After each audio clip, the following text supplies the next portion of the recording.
Hello everyone, আসসালামু আলাইকুম। সবাই কেমন আছেন? আজকে আমি কাটিং করব সুতার এমব্রয়ডারি কাজের একটি থ্রি পিসের জামা কাটিং করব এবং আপনাদেরকে দেখাবো হাতার মধ্যে কিভাবে পট্টি লাগাতে হয় হাতার কাপড় কম থাকলে। তো প্রথমে আমি জামার পেছনের পার্ট নিয়ে নিলাম। পেছনের পার্টটা ভালোভাবে ভাঁজ করে বসিয়ে নিলাম। এরকমভাবে বসাতে হবে কাপড়টা ভাঁজ করে, যাতে করে আঁকাবাঁকা না থাকে। কাপড়ের অংশ যদি আঁকাবাঁকা থাকে তাহলে কিন্তু জামার কাটিংটাও আঁকাবাঁকা হবে, এরপর সেলাই করলে জামাটাও কিন্তু আঁকাবাঁকা হবে। এরপর আমি পিছনের অংশ ভাঁজ করে বসিয়ে নেওয়ার পর সামনের অংশটা ভাঁজ করে উপরে বসিয়ে নিলাম। সেমভাবে কোনো দিক দিয়ে যাতে আঁকাবাঁকা না থাকে সেরকম করে বসিয়ে নিলাম। এরপর আমি ভালো করে বিছিয়ে মাপ দিয়ে কাটিং করে নিব। জামাটি আমি কাটিং করব 36 সাইজের। তো এখন আমি জামাটা ভালো করে বসিয়ে নিলাম। জামাটা আমি কাটিং করব জামার উপরে জামা বসিয়ে। তো আমার এই জামার মাপ অনুযায়ী জামাটা কাটিং করতে হবে, তাই আমি জামাটাকে উপরে বসিয়ে দিলাম এবং এর মাপ অনুযায়ী কাটিং করে নিব।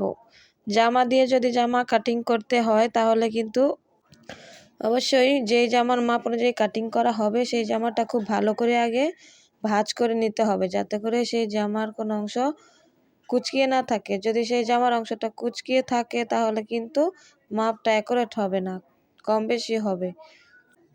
তাই আমি জামাটা ভালো করে বিছিয়ে নিলাম, তারপর আমি জামার অংশের মধ্যে বসিয়ে দিলাম। এরপর বসানো হয়ে গেছে, এখন আমি কাটিং করে নিব। জামা দিয়ে জামা কাটিং করলে কিন্তু অত সময় লাগে না, খুব তাড়াতাড়ি কাটিং করা যায়।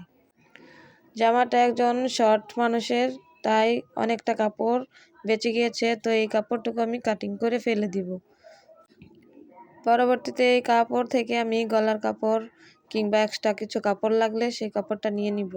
তো এখন আমি এক্সট্রা যে কাপড়টা আছে আমি কাটিং করে ফেলে দিচ্ছি।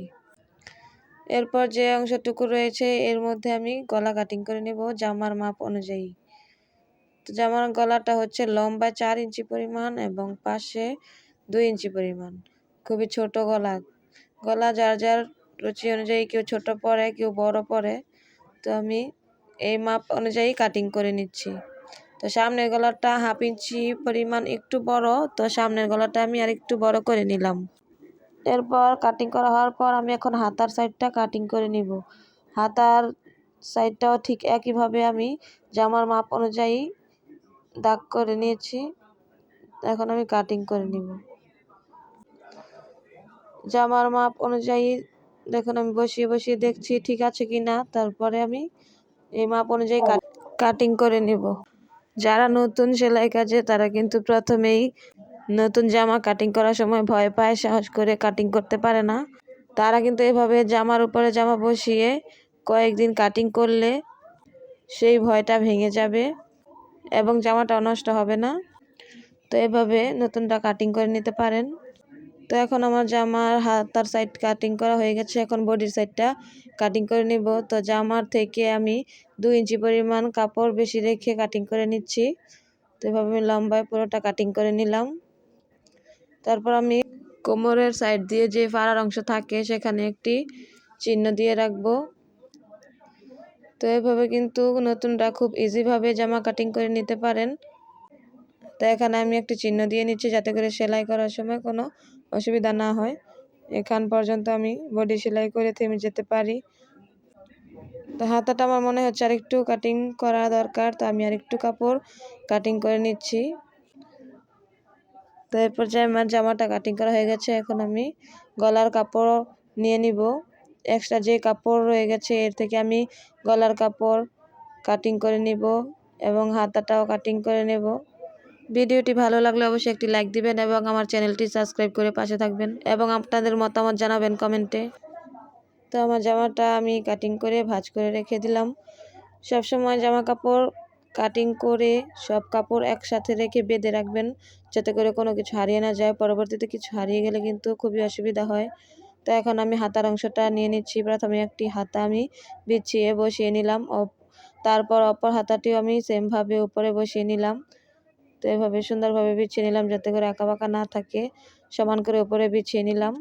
নেওয়ার পরে আমি জামার মধ্যে যে হাতাটা আছে এই হাতার মাপ অনুযায়ী মেপে নিব কতটুকু লম্বা আছে।